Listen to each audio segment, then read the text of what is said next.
Om Sahana Bhavatu Sahana Bhunaktu Sahaviryam Karavavahai Tejasvinavadhitamastu ma vidvishavahai. Om Shanti Shanti Shanti. Vasudevendra Yogindram Natva Jnana Pradam Gurum Mumukshunam Hitarthaya Tattvabodho Vidhiyate.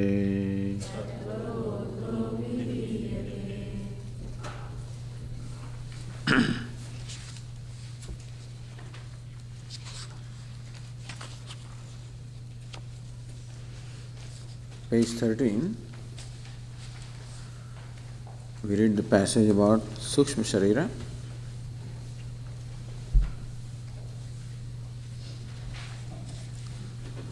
Sukshma Shariram Kim Apanchikrita Panchamahabhutaihi Kritam Satkarmajanyam Sukhadukhadi Bhoga Sadhanam Panchajnanendriyani Panchakarmendriyani Panchapranadeha Manaschaikam Buddhischaika Evam Saptadashakalabhissaha Yattishthate Tat Sukshma Shariram.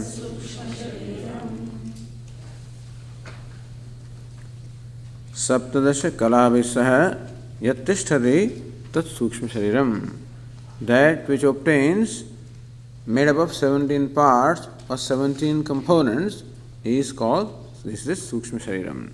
The subtle body is composed of the 17 components. Pancha Jnanendriyani, the 5 organs of perception. Pancha Karmendriyani, the 5 organs of action.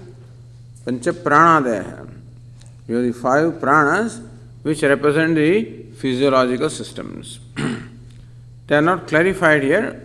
What there is that the physiological systems within are in fact operated by prana or the vital air.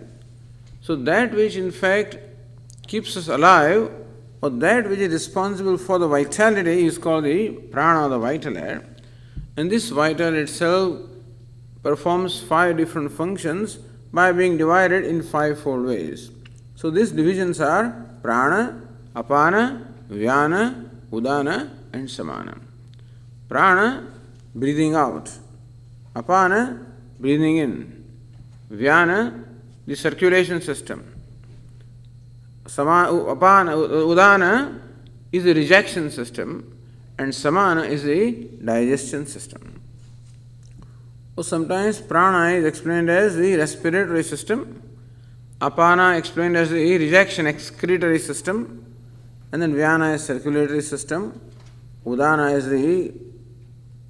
is particularly a system wherein there is this impulse for vomiting when things are rejected, or even when this subtle body leaves this body. It is udana, this that actually carries this subtle body from this body and carries it to another gross body. So udana is the way that for which is responsible for the ejection or the rejection from this body, and samana is the digestion system. So these various physiological systems also are operated by the vital air, which is called prana. So sometimes I use just one word prana, which includes all of this. Or sometimes the word prana is used only for the respiratory system. Or sometimes the word prana is used only for the outgoing breath. So when you say pranayama, when they talk of the controlling the breath, then there prana means the respiratory system. So controlling the respiratory system, controlling breathing in, breathing out, breathing in, and whatever. So this is the 5 pranas. Actually it is one prana, but divided into 5-fold ways, performing 5 different physiological functions in our body. So thus 5 organs of perception, 5 organs of action, about which they will talk about. 5 pranas, that makes it 15. Manaha, the mind, and buddhi, the intellect. This manas and buddhi, the mind and intellect, also will be explained subsequently. So we'll discuss at that time. But basically, our antahkaranam, the inner organ, or the what is called mind in English, is subdivided here into 2 faculties, manas and buddhi. The feeling faculty, or that with which you doubt and you will, that is the manas, and the faculty with which you know is the buddhi. So let us say that our mind performs these 2 basic functions. One is the function of feeling or willing, and second is the function of knowing. And thus, therefore, the mind itself is divided into these 2. So that makes a total of 17. All of these are subtle. We cannot perceive them. The organs of perception cannot be perceived by the organs of perception. With our organs of perception, we can perceive the objects of the world, but eyes cannot perceive eyes and ears cannot hear ears. Thus, these organs of perception are beyond perception, therefore, they are sukshma or subtle. Similarly, organs of action, the mind, intellect, all of these are beyond the perception of sense organs. Therefore, we call them the sukshma or subtle.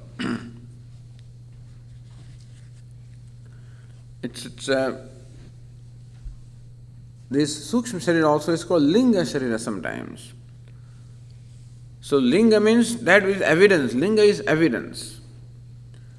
So lingate aneneti lingam, that by which you infer something, that by which you know something.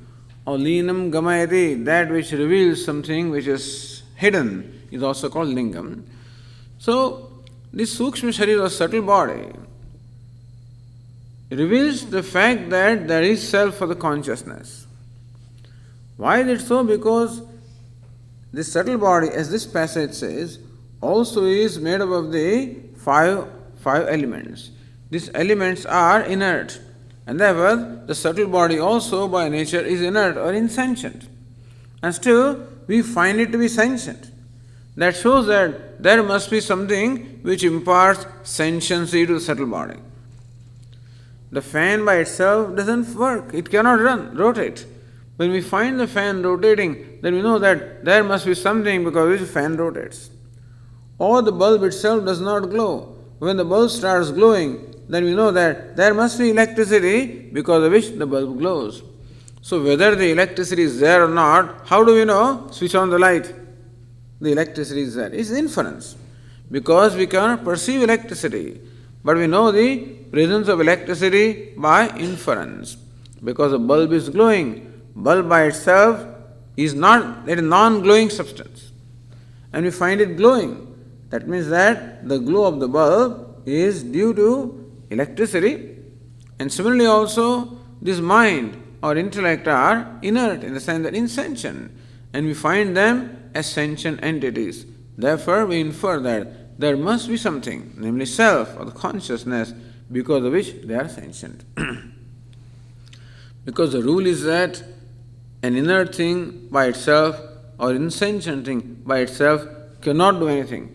It can do something only when in the presence of a sentient or a conscious being.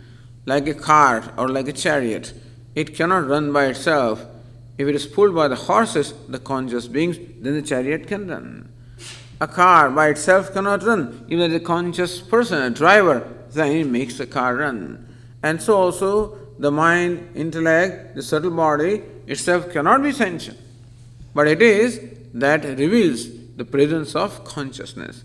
In that sense, the subtle body is called Linga Shariram because it reveals the presence of consciousness. The This is what we call the supporting logic, not proving logic, but supporting logic. That mind itself is not sentient, or mind itself is not conscious. The consciousness in the mind is due to consciousness, the self. So this is the subtle body. As we said, the subtle body is there where all the impressions are stored, and therefore, when the subtle body departs from this gross body, which phenomenon we call death, then it carries with it all its impressions also.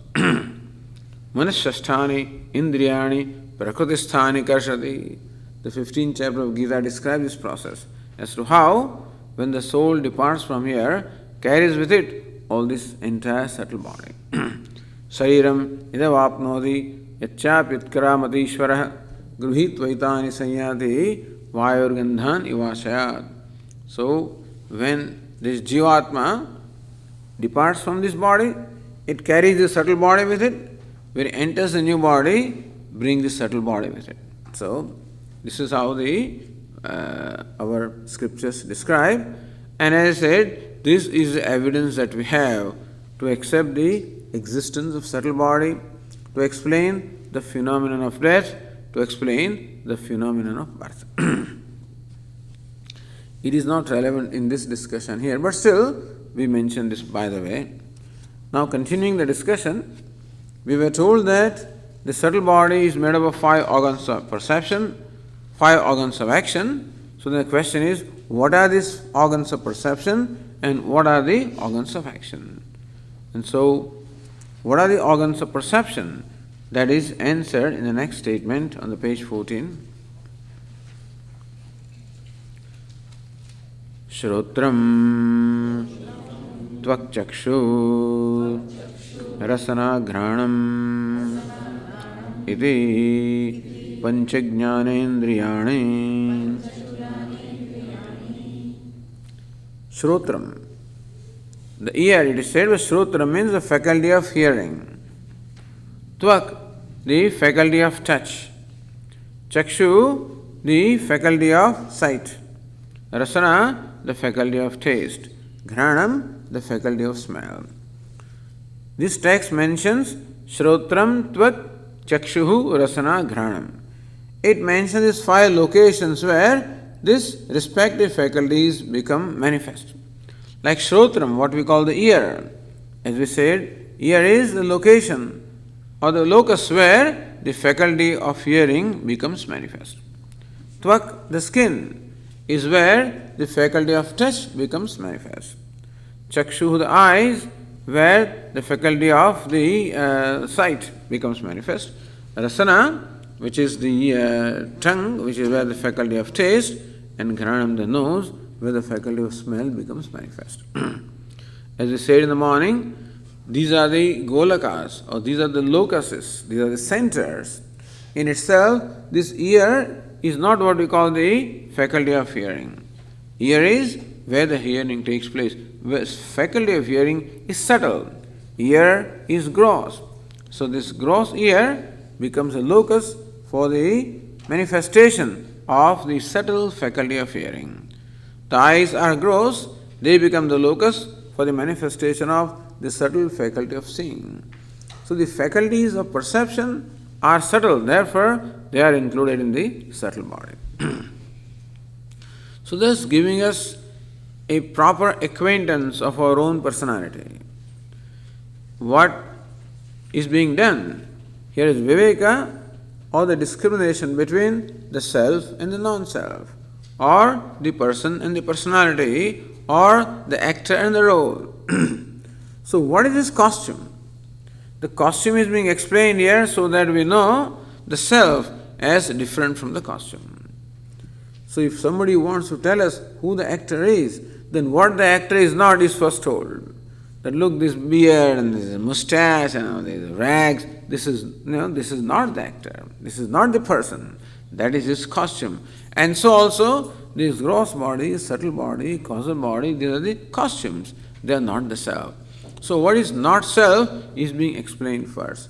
So when you know the non-self as a non-self, then it becomes easier to know the self as a self. So this is the process of what we call negation. Negating what I am not. And why is this negation necessary? Because I take these things to be myself. As we said in the morning, there is no need to tell me that you are not this table, and you are not this chair, and you are not the fan. There is no need to negate that because I already negated that. I never identify with the chair or the table or the fan. But when it comes to this body, I identify with it. Therefore, I need to be told that look, the body is not you. Because I entertain this notion or this delusion that this body I am, therefore the need to be told that the body you are not. The next passage describes the various presiding deities of these organs of perception. This is an interesting concept that we have of the presiding deities. That we have these various faculties within our body or within our personality, these organs of perception, the 5 organs of perception. So, what makes these organs of perception function? We say that it is the grace of God or grace of Ishvara. And Ishvara, as we will see a little later on, is manifest as this whole universe, including all the various natural forces. And Vedanta shows us the interconnection and interdependence between the individual and the total. Individual is called Pinda, the individual being, and Brahmanda, the total. So how there is a correlation between the individual and the total? As though the whole cosmos is manifest in this individual also. So there is a correlation. There is a relationship of interdependence, or thus I am dependent upon the universe for being what I am. So thus this text, and this comes from various other scriptures, that how the various faculties functioning in our own body, and that functioning is due to the grace of various natural forces. These natural forces are called devatas, are called deities. And those deities are responsible for the functioning of the various organs in our body. And that is being described in the next passage. Shrotrasya digdevata tvacho vayuhu chakshusha suryaha rasanaya varunaha घ्राणस्य अश्विनौ इति ज्ञानेन्द्रिय देवताः. Shrotrasya digdevata.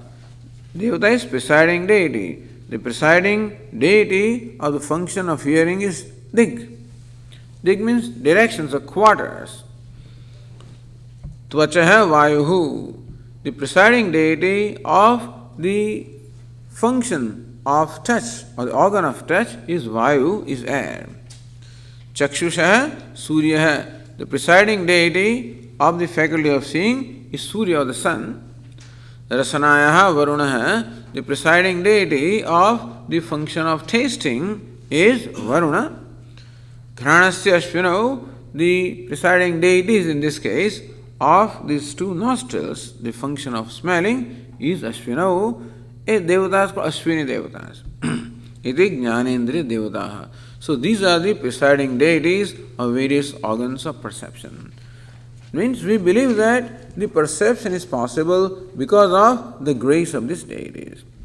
Here it is said, Chakshushaha Suryaha. The presiding deity of the function of seeing is Surya or sun. This is something very evident to us. That our eyes can see only when the objects or the colors are illumined by sunlight, otherwise eyes cannot function. So the eyes can see because the sun illumines the objects. It's not only that, but it is said that the sun in fact resides in our eyes, and therefore eyes are able to see. So seeing is due to the grace of sun. What is sun is nothing but again Ishvara.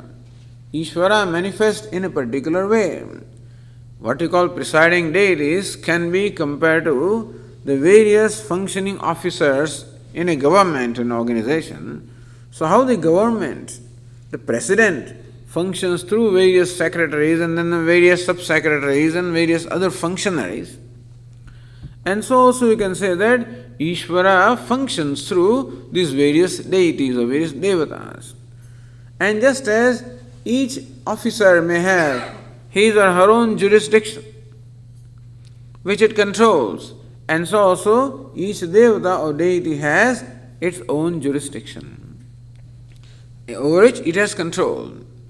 And therefore, if we need to do something, then we must go to that particular officer, not just anyone, but go to a particular officer. Need to do something with the land, go to the revenue officer. Need to do something with the tax, go to the income tax officer. And need to do something with the customs, go to the customs officer. And also we need to develop a rapport with them and perhaps make them happy also, please them, so that they become favorable to us and thus we can get our things done. This is a standard thing. That in order for getting done something, we need the favor of the functionaries. If they are not favorable, things will not happen. So, extending this thinking or extending this model to the whole universe, it is said that there are all these different devatas. So Surya, the sun, is a devata, is a deity which the jurisdiction is to illumine everything. Earth is a deity, its jurisdiction is to support everything. Vayu, the wind or the air, is a deity, its function is to sustain the life. Fire is a deity, the function is to keep everything warm. Thus, each of the deities is assigned a certain function, and it functions in its own jurisdiction. And whatever happens in that jurisdiction is due to the grace or the favor of the deity. And thus we are able to see because of the grace of sun. And if you have some problem with your sight, then you can worship sun. Get his grace, possibly that difficulty may be removed. There is a text called Chakshusha Upanishad. A short text called Chakshusha Upanishad. Upanishad about Chakshu or the eyes, where there is prayer to sun. And many people recite this text for acquiring the grace of sun so that they can see better. So if there is problem with the eyes, with the faculty of seeing, this is done. In India they do that. It is a matter of belief, of course, but some people have reported, in fact, improvements also. Some people have reported improvements. I know some people who have in fact experienced how the prayer performed to Surya Devata, Lord Sun, through this Chakshusha Upanishad, in fact, helped them improve their eyesight or help them in dealing or removing the problem with the eyes. Now Varuna. Varuna is a devata, is also a deity, which is said to be the presiding deity of waters. It's interesting how everywhere there are presiding deities. We see the presence of Lord everywhere. That the water performs its function as it does. All the rivers are there. So there is a presiding deity of all the rivers. Of presiding all the water is called Varuna. And as we'll see a little later, that the faculty of taste is possible because of water. The faculty of taste is a product of the element water. And therefore, Varuna, who is the presiding deity of water, is responsible for our faculty of taste. Shrotrasya Dig Devata, the presiding deity of Shrotra, or the faculty of hearing, is these directions. Space, because we need space for the propagation of sound, and therefore we say that these directions or quarters are the presiding deity of the faculty of hearing. Tvachaha Vayuhu. We will see how these 5 elements, in fact, as we said in the morning also, and later on we'll see that every element has its own particular attribute. So, sound is the attribute of the element space. Touch is the attribute of the element air. The color is the attribute of the element fire. taste is the attribute of the element water, and smell is the attribute of the element earth. So it says, Tvachaha Vayu. Tvag is the faculty of touch, and Vayu has the attribute of touch. Therefore, Vayu, the wind god, is said to be the presiding deity of the faculty of touch. This is for our general information. Basically, what it says is that our organs of perception function because of the grace of Ishvara. And grace of Ishvara, in fact, is received by us through its various functionaries or through various deities. And thus, it is for our information or the knowledge to understand that that we see, that we hear, that we touch, that we taste, that we smell, we should not take these things for granted. In this, the grace of Ishvara is involved every moment. So, at least we can appreciate the grace of the Lord that we are enjoying every moment when these organs of perception are functioning. Now, what does each organ of perception do? That is stated in the next several sentences. Shrotrasya vishayah shabdagrahanam tvacho vishayah sparshagrahanam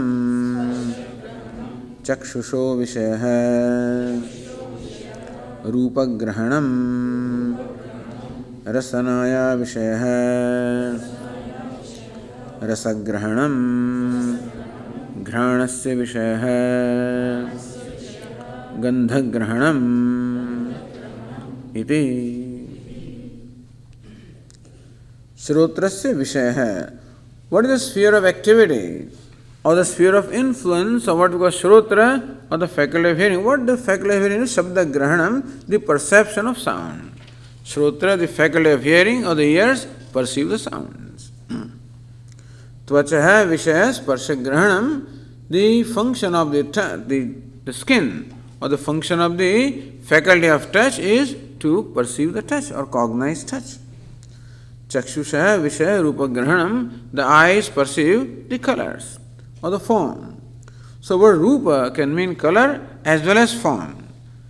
And in fact, colors and forms are not really different. What the eyes perceive are colors.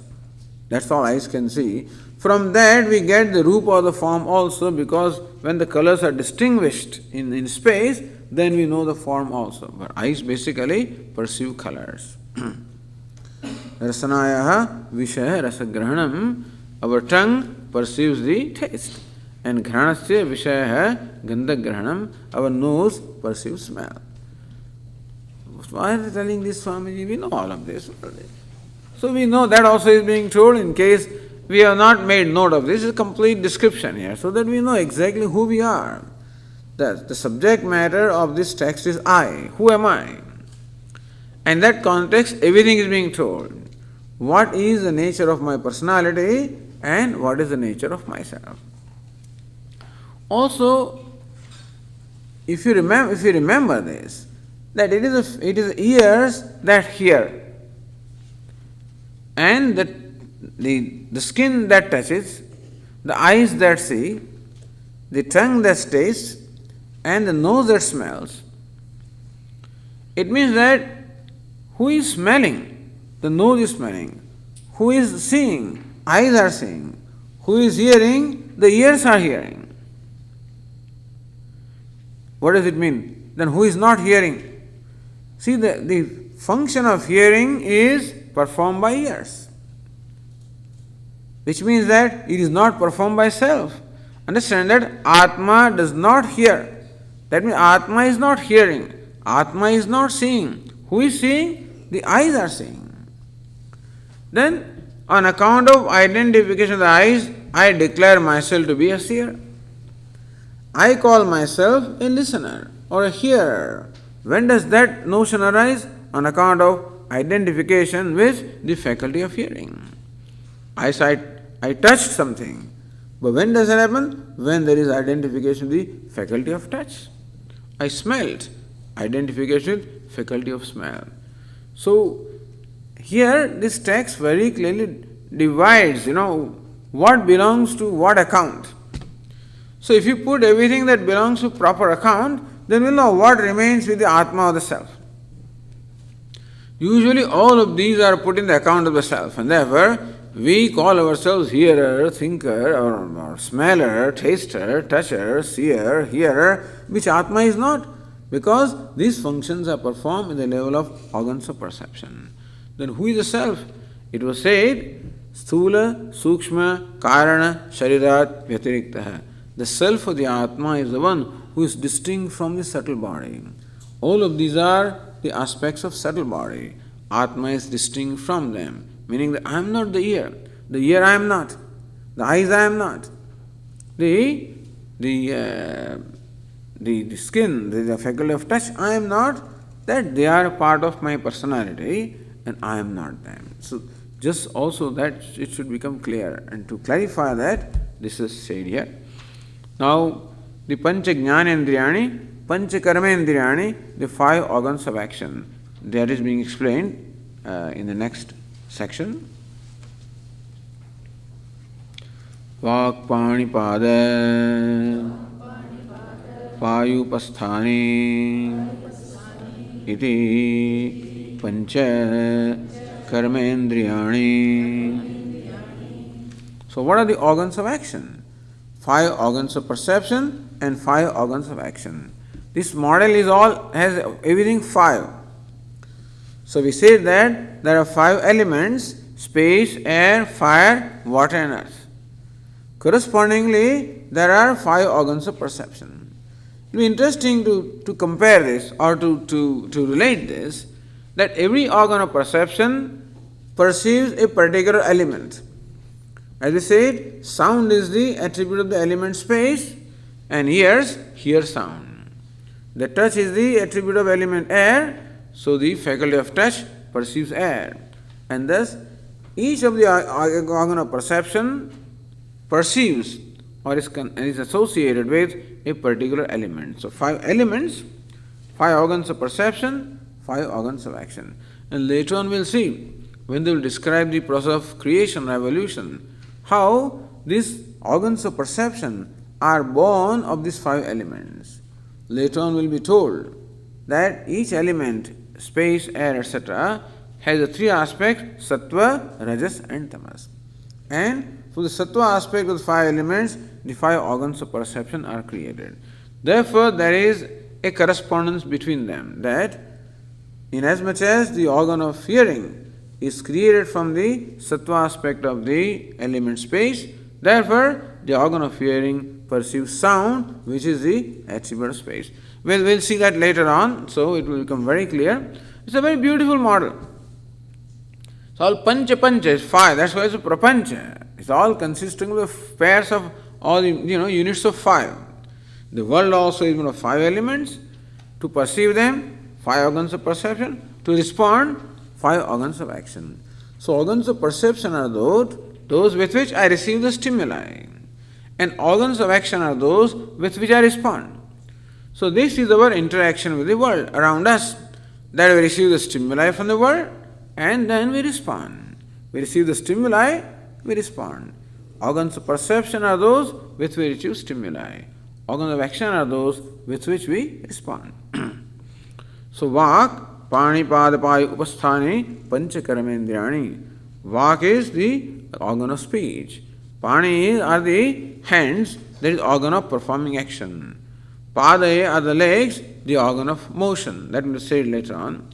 Payu is the organ of excretion. Upastha, the organ of generation. So these are the 5 organs of action.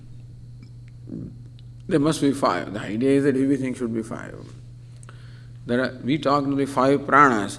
There are 5 upapranas also. There is also 5. Certain numbers you will find, are they get repeated again and again. So certain numbers we find have some very special significance. Like number 18 you find again and again. You find 18 chapters of the Gita. You find the 18 Puranas. You find 18 Upapuranas. You find 18 Smritis, and 18 Parvas of Mahabharata. 18 days during which the battle of Mahabharata went on. So, this number 18 you will find in many places. Number 5 you find in many places. Number 3 also you find. Number 4 also you find. Number 9 also you find. And so, certain numbers you will find. And it's very interesting how the world is this a matter of analysis or matter of classification. So, this is how the classification has taken place. Classification in the units of 5. That the world is made of the 5 elements, 5 organs of perception, 5 organs of action. Now again, these organs of action also, each one of them has a corresponding presiding deity, because of whose grace that particular organ can function. So that is being stated next. Vacho devata vannihi hastayorindraha padayor vishnuhu payor mrityuhu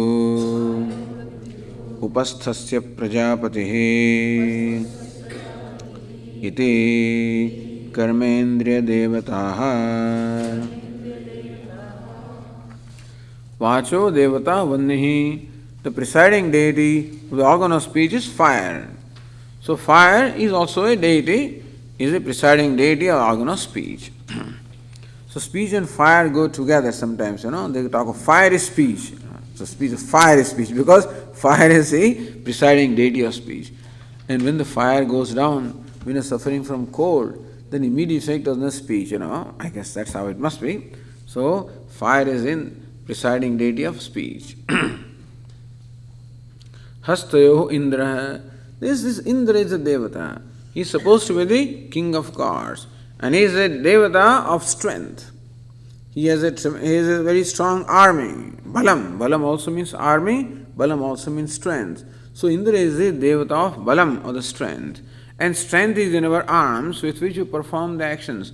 So Indra is said to be the presiding deity of arms, or the function of strength, or the function of action. So Indra is a karma devata. Indra is a devata of karma or action. And thus we are able to perform action because of the grace of Indra. Swastina Indro Vruddhashravaha. May Indra of wide fame, may he shower grace upon us, so that we can perform good actions. Padayoho Vishnu. This deity Vishnu is said to be the deity of motion. Because all this information also comes from Puranas, And it is possible that in somewhere you may find some difference in the detail, by the way.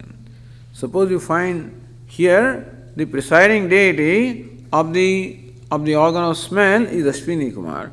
Elsewhere you may find Prithvi also, suppose, because Prithvi has has faculty of smell.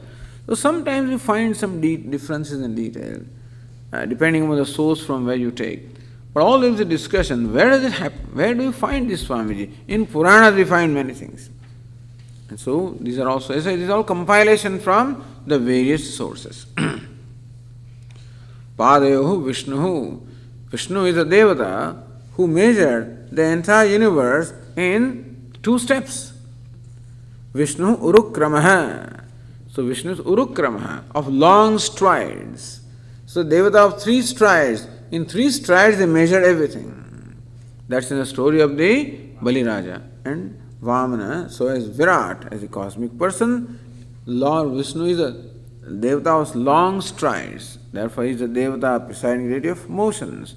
And as will be told, that to move is the function of the legs, and therefore Vishnu is said to be the presiding deity of legs.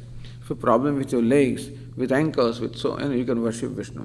Recite Vishnu Sahasranama, do something, please him. Then perhaps by his grace, your legs can function a little better. Problem with the hands, worship Indra.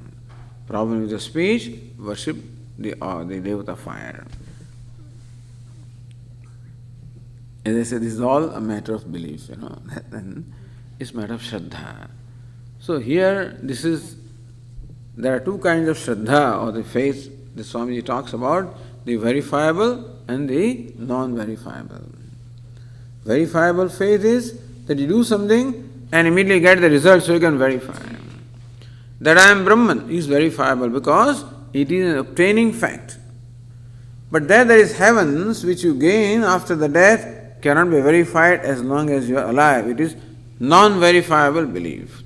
So verifiable belief and non-verifiable belief. That you perform a certain ritual, you go to Swarga or heavens is a belief, non-verifiable belief, because you cannot go to Swarga or heavens as long as you are in this body. So it is a matter of total faith, non-verifiable belief. But Vedanta, basically the kind of belief that Vedanta expects from is verifiable belief. Because whatever Vedanta says, in as much as Vedanta addresses itself to the realities of life, and realities are those which are obtaining right now, and therefore it's a matter for us to see what is. In as much as we see things different from what they are, all that Vedanta wants us to do is to see things as they are. We see things all right, but as you said, we have a wrong or a distorted perception. And what Vedanta seeks to do is to give us the correct perception. That means Vedanta does not talk of something which is not or something that will happen. Vedanta talks of what is. What is the nature of I? What is the nature of world? What is the nature of God? What is the relationship between this? Now that's an obtaining fact, not to be created. But in as much as I see myself as different from what I really am, therefore I need to be told what I am. Like I am talking to this person, I didn't recognize the person and talking to him, and you meet many people and they talk to you, they come to you as they don't know you very well, and you are supposed to know them also. You talk to them and I'm lost, I don't know. But then after 10 minutes a friend of mine comes to my rescue and says, Swami, do you recognize this person? Who is it? Do you recognize Krishnamurti? Krishnamurti. In New York, 25 years ago, remember in those study groups? Then I scratch my head and say, yeah, that's Krishnamurti. So, it's not that Krishnamurti should be produced. He is there, but I do not recognize him. It is possible that I might take him to be different from Ramamurti, I might take him. And then I may get confused also, So he's Krishnamurti, I think he's Ramaswamy, let us say. And so then what happens? That he may get confused because of the way I relate to him. I think I am relating to a right person who is Ramaswamy. He happens to be Krishnamurti. And this can create a lot of confusion also. And the Krishnamurti can get hurt also because of the way I have no intention, but he may. So thus, by wrong recognition or by the wrong identity, how a lot of confusion can be created. And a lot of confusion in life is also due to that, by not knowing each other. I think I know you, and then you are different from what I think you are, and that's why there is a lot of difficulties. So what Vedanta does is the role similar to the role performed by my friend who just tells me, here is Krishnamurti. It is only a recognition of what is, and that became necessary because I took that person to be different from what the person is. I had a wrong perception, and therefore it was necessary for me to be told so that my perception is corrected. That's all. Then the problems created from wrong perceptions are solved by the right perception. So Vedanta says that all our problems are product of wrong perception, and therefore all that is necessary is the right perception. So this is the as far as, however, the presiding deity is concerned, it is a matter of belief there because it is not evident to us. It is something that we have to accept in faith.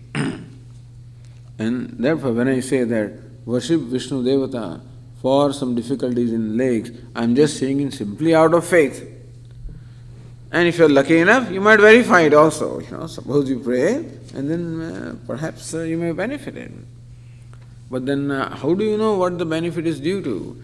Is it that it is due to grace of Vishnu that the difficulties in legs is solved, or due to some medication, or due to rest, or due to physiotherapy? I don't know. But it's better to give credit to the Lord always. Swami says it is a graceful way. To accept grace is a graceful way. And therefore, it's always better to accept the grace. That this happened because of grace of Lord. in the form of Vishnu, in the form of Agni, in the form of Indra. Payaho mrityuhu. Then this faculty is organ of excretion, also is an organ of action, and mrityu, the death, is said to be the presiding deity. Upasthasya prajapatihi, this organ of generation or procreation, and Prajapati is said to be the presiding deity. Prajapati means creator. So it quite makes sense that Prajapati should be the presiding deity, the organ of generation or organ of procreation. So these are the 5 devatas.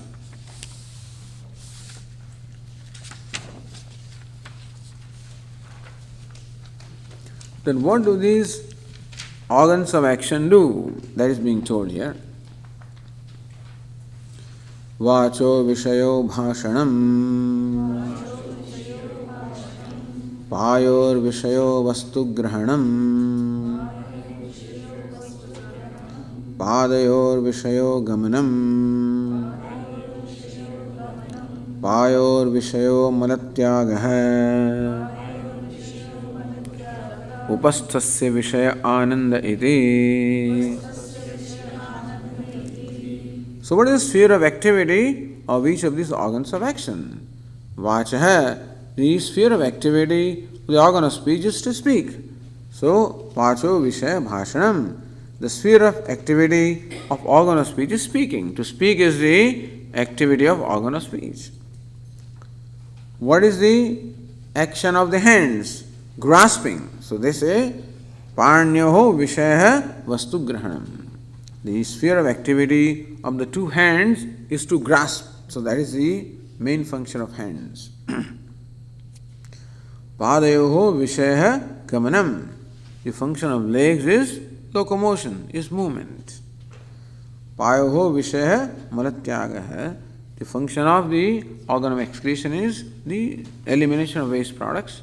Upasthasya Vishaya Anandaha. The sphere activity of genital is the pleasure. So these are the 5 organs of action performing those 5 functions. Again, what does it mean to us? Is this just general information? It is general information also at the same time to note that speaking is action performed by the organ of speech and not by self. So when I declare myself to a speaker, it shows an identification. So only when I identify the organ of speech that I declare myself to be a speaker. Now that is where the wrong perception is.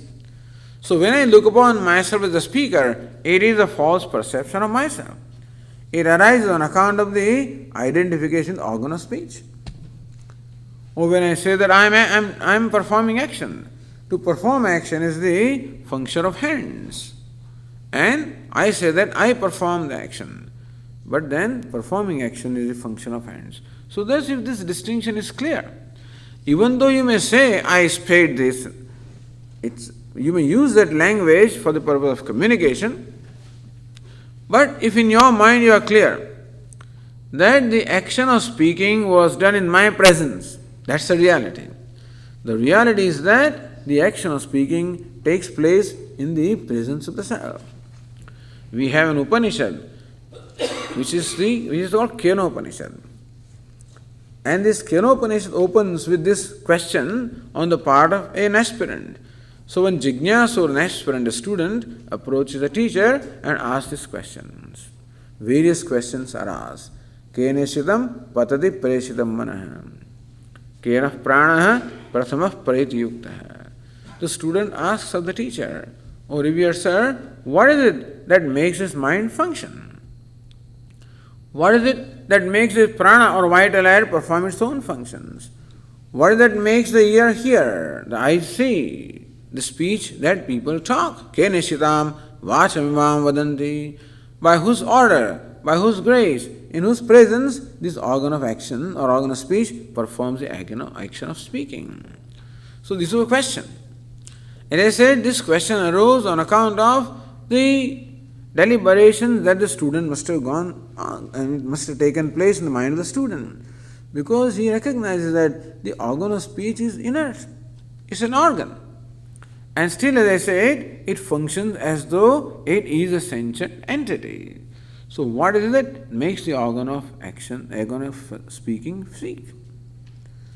And so it is said, Shrotrasya Shrotram. It is a self because of which the ears hear, because of which I see, because of which the organ of speech speaks and so forth, and thus distinguish between the organ of action and the self, organ of perception and the self. The self is distinct from them. So Lord Krishna says, Shrotram Chakshuhu Sparshanam Cha Rasanam Ghranameva Cha Adhisthaya Manaschayam Vishayan Upatishtati. So Vishayan, he enjoys all these sense objects by resorting to the ears and the touch and the taste, by all these faculties. And with the mind, the self enjoys or experiences the various objects. The idea is that these organs of perception and organs of action are various organs. The self is not the organ. The organs perform their various functions, and the self is different. I, the Atma, is different from these organs of perception, organs of action. So thus the discussion of the subtle body is concluded here. We were told that the subtle body is made up of the 17 parts. What are those 17 parts are described here. The 5 organs of perception, they were described. 5 organs of action also described. 5 pranas are not described, but we describe them: prana, apana, vyana, udana, samana. Each prana has its own function or the sphere of activity, and the mind and the intellect will be subsequently described. So that makes the 17 elements which make up the subtle body. And sukshma sharirat vyatiriktah, we should know that Atma, the self, is distinct from the subtle body. Now it is easy to understand perhaps that the self is distinct from the gross body, but somewhat more difficult to understand the self is distinct from the subtle body also, distinct from the organs of perception, organs of action, the 5 pranas, the mind, intellect. The self of the Atma, the consciousness, is distinct from these. And third is the Karana Shariram. Sthula, Sukshma, Karana Sharirat Vyatiriktah. The self is distinct from the gross, subtle, and the causal body. So there is third is called causal bodies, Karana Shariram, and there is a question asked about that now.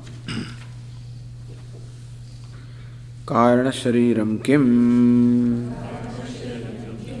What is the causal body? See, the very name suggests causal body. It means it is cause. The answer is given in the next passage.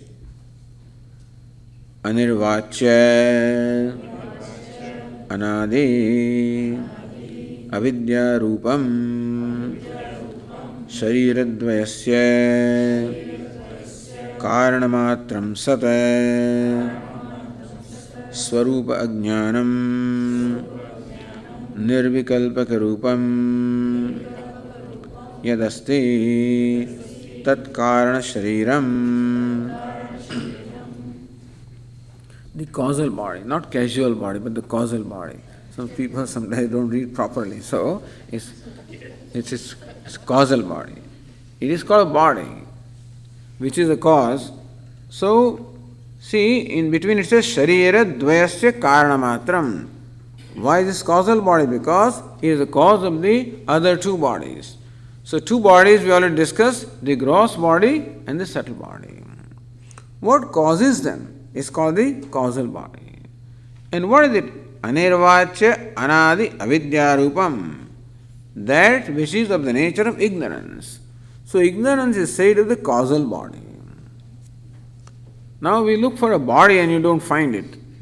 This gross body is very clear to me that it is body, Shariram. The subtle body also becomes relatively clear to me because it pervades the entire gross body. It is within the gross body, therefore it is also a body. But ignorance, Swami, where is this causal body? Is there a body called ignorance? Does ignorance have a certain form or some characteristics like that? No. So this ignorance is a causal body. It's called Shariram. More in the derivative sense, meaning that the word Sharira, the body, applies in a primary sense with reference to gross and subtle bodies. But when it comes to causal body, the word Sharira is applicable only in the derivative sense. We said in the morning, Shiryate iti Shariram, or Shiryamanatva Shariram. That which is subject to disintegration, that which is subject to decay, that which is perishable is called Shariram. That is the derivative meaning of the word Shariram. So words have sometimes more than one meanings. One are what we call the Rudhi, meaning the commonly known meaning. Other may be the meaning that is derivative meaning, derived from the root from which and the various suffixes and prefixes which determine the meaning of the word, so derivative meaning. And it may also have a third meaning, what we call implied meaning.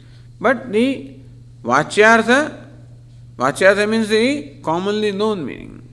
So word Sharira means body. And therefore this body is called body. But ignorance is not a body like this gross body or subtle body. So don't look for a third body within ourselves. But ignorance is called a body not because it is body in a primary sense, but it is body in a derivative sense. Shiryamanatvat ajnanam. What is ajnanam? Ignorance. Why ignorance is called ajnanam in Sanskrit? A is that which is the negative particle. Ajnana virodhi iti ajnanam. So that which of which jnanam is the opposite is called ajnanam. So ignorance is that, the knowledge is that which is opposed to ignorance. So jnana virodhi ajnanam means is not ignorance is opposed to knowledge, but knowledge is opposed to ignorance. Like the light is opposed to darkness. And therefore, ajnanam is not a body. Ajnanam is called a body because it is subject to being dispelled by knowledge. It is subject to being destroyed by knowledge. In that sense, it is called Shariram or the body. And therefore, there is no separate body called causal body. Therefore, we said earlier that ignorance, where does it reside? It resides in our mind. So ignorance has its seat in the subtle body. Therefore, when the subtle body departs, along with that, ignorance also goes. So we are born ignorant also. But it is called Shariram because Shiryamanatva. So what is this causal body? Is avidya rupam, of the nature of ignorance. What kind of ignorance? Anirvachya anadi avidya rupam. So this is a very important principle in Vedanta, and that is called ignorance. So this nature of ignorance is something to be clearly understood. What is ignorance? Ignorance means ignorance. But often ignorance is understood to be the absence of knowledge. We use the word ignorance. Swamiji, do you know Chinese language? I don't know. Do you know Russian? I don't know. Do you know Tamil? That I do not know. So when I say I am ignorant of Russian or ignorant of Chinese, what does it mean? I do not have the knowledge of Russian or Chinese language. So generally when we use the word ignorance, we use it in the sense of absence of knowledge. I do not know. But in Vedanta, the word ajnana of ignorance is not used merely for absence of knowledge, but it is used for false knowledge. This ignorance, therefore ajnanam becomes a technical word, and this ajnanam has two aspects. One is avaranam, other is vikshepa. One is veiling, other is projecting power. And the example that is given to explain ignorance is that of the rope snake.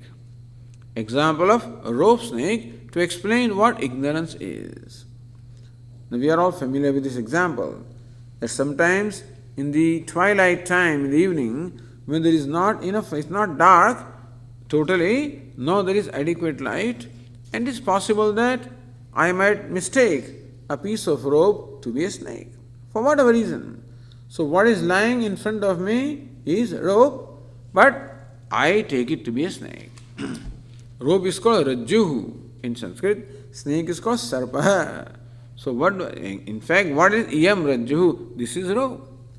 But how do I perceive it? I am Sarpa. This is the snake. No, this is my perception. This is what we call the false perception. So this is a typical example of false perception. How you perceive one thing quite contrary to what it is. So in rope, in fact, there is not even a trace of the snake. Asarvabhutayam rajvam sarparopaha.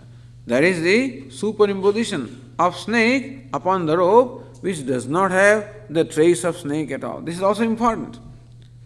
In the rope, there is not a trace of snake, and still I perceive a snake there. This is called Brahma, or Aviveka, or Moha, or Adhyasa, or Adhyaropa. So many words are there. Brahma means delusion. Aviveka means non-discrimination.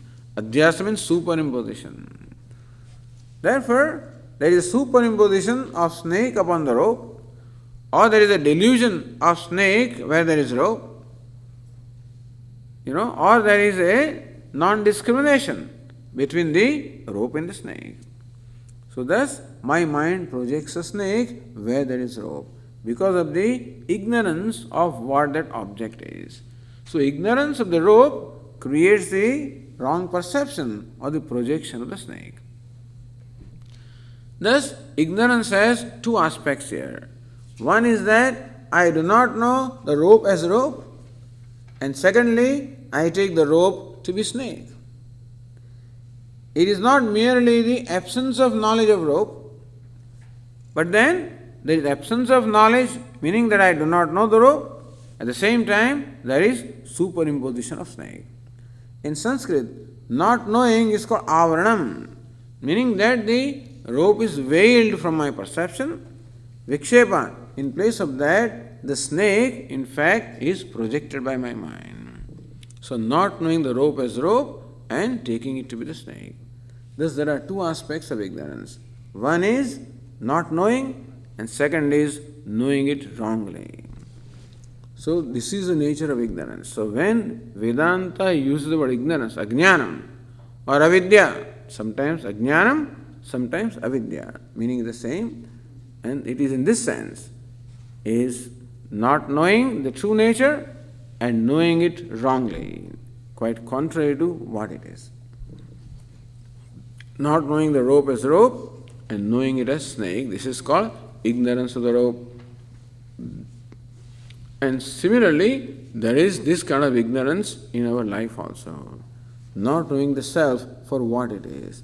Number one, I do not know my true nature of myself. And secondly, I take myself to be contrary to what I am. As Vedanta teaches us, you are Brahman, you are limitless. That means that the truth about myself is that I am limitless. I am free from every limitation. This is the obtaining fact about myself.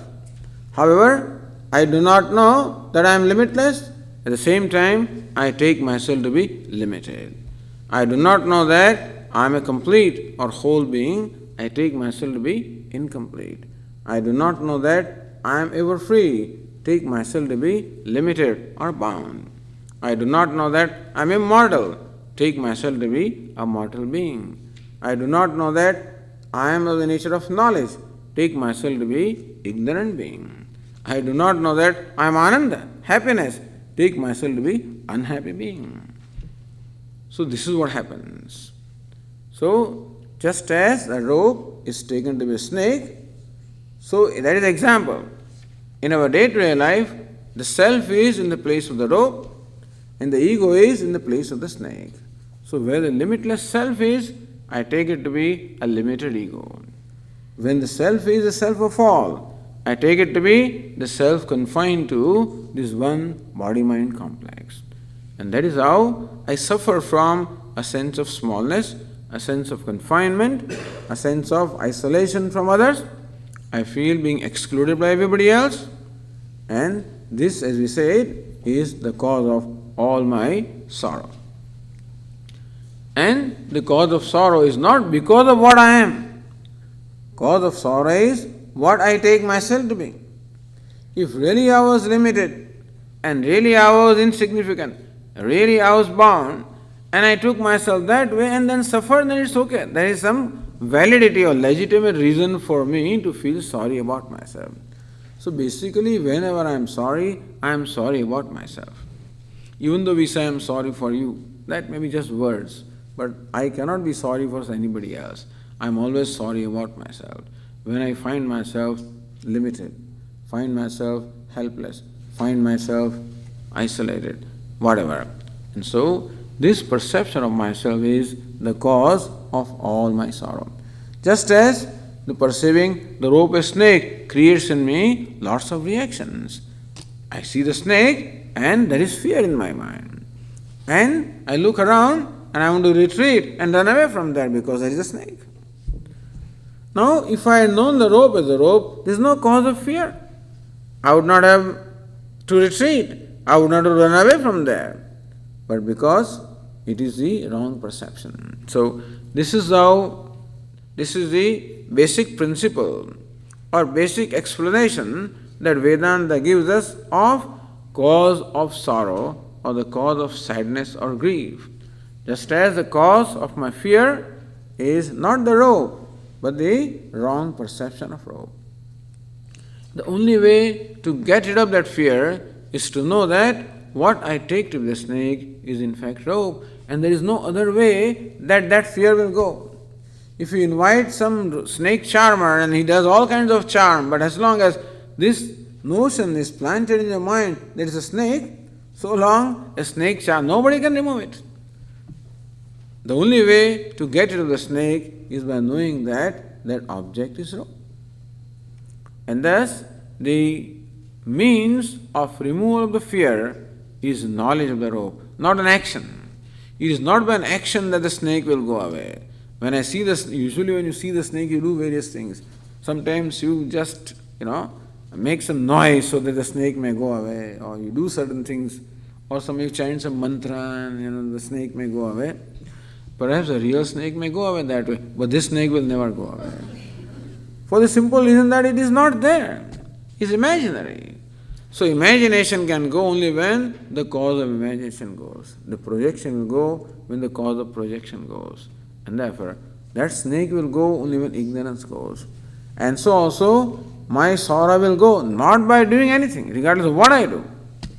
I can chant mantra, I can do anything. But it will not go. There can be some help.